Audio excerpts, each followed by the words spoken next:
All right, questions for Coach? Start with Josue. Coach, what was the biggest difference you saw in Game 4 in contrast to Game 3? I mean, the ones that really stood out the most, the ones that you may have hammered most in practice leading into this one. First off, taking care of the ball, and that was pretty evident in the first half. I think we only had 4 turnovers, 3 in the first quarter.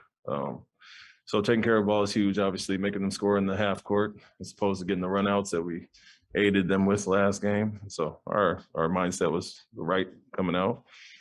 Came out with the right focus, physicality, flipped, and just got to muster that same energy when we come off a win as well as a loss.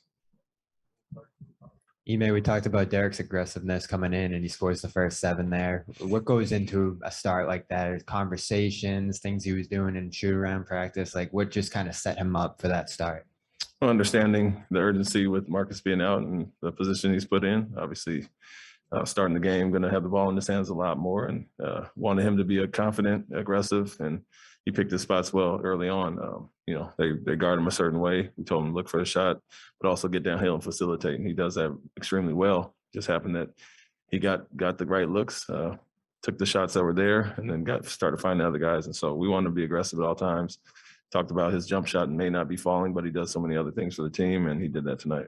And how is he doing? Saw him grabbing at the hamstring there at the end, and Rob, coming out and getting the wrap on the knee there. Yeah, he said a little cramping, so Derrick's fine. Rob, just precautionary as always, coming off the surgery.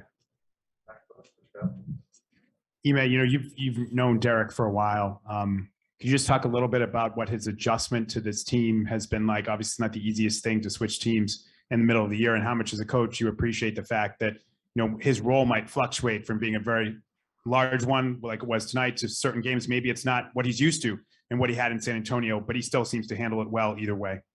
Yeah, he's been great. Part-time starter when guys are out. He checks so many boxes for us. And like I said, it's not only things that show up on the stat sheet with the scoring, but he's the guy that moves the ball extremely well, defends extremely well, multiple positions. So all those things he does for us, we don't lose a lot with certain guys in or out. With him, it was just a matter of understanding who we are here, the difference from San Antonio, where Pop is on him about not fouling. I want us to be a little more aggressive and don't mind taking a foul or two. And so he has to kind of shift his mindset as far as that.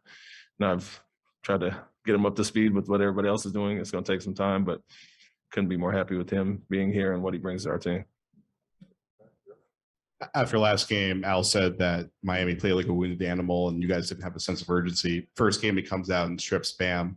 How was just him bringing that sense of urgency huge for you guys? Yeah, I think it was everybody. The focus was great tonight. We understood we have to be more aggressive and physical on the defensive end.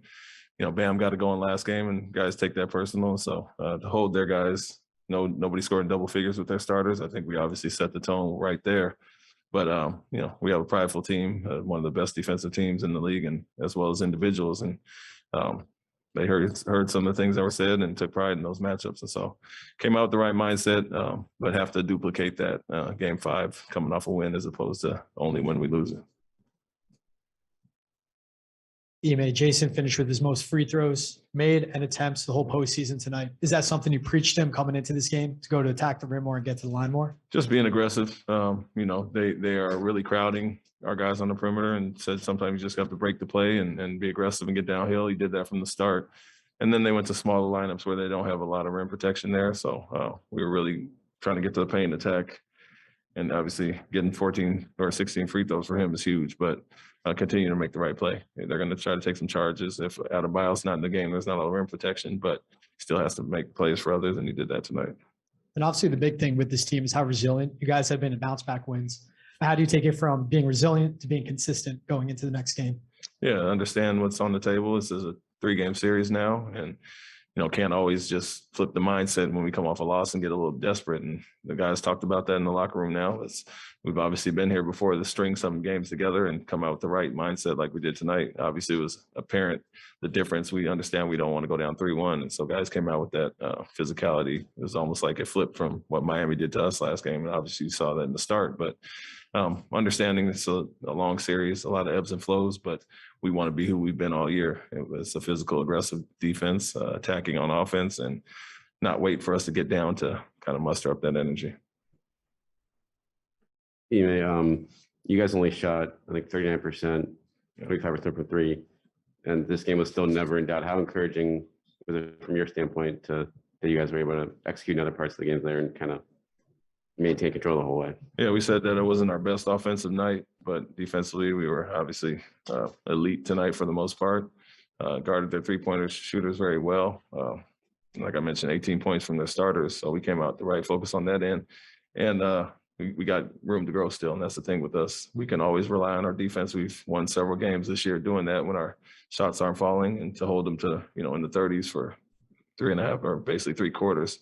High level defense. And we can do that even if our shots are not falling. It's just mainly taking care of the ball, not letting them get anything easy and kind of wearing on them mentally. Ime, you mentioned the ebbs and flows of a long series. There's been some wild point differential swings from game to game. To what do you attribute that to? And is it anything more than just the team that lost coming out with more aggression in the next game? Yeah, I mean, I would say the urgency from the team that's coming off that loss. Obviously, we had some really bad quarters, but had been overall consistent before that. So we want to be, it's an inconsistent series from both teams at times. And it's an odd one, honestly. When you look at some of the numbers tonight, the way we didn't shoot or play offense that great and, having a 30-point lead. So did what we did defensively and now have to do it again. It's been a back and forth series, even in the same game at times, 39-18 quarter, 39-14 quarter, when they really hurt us. And so we want to be more consistent overall, move the ball and understand how they're guarding us, but maintain our defensive identity that we had all year. Wrap it up right there. Thank you, Coach. Thank you.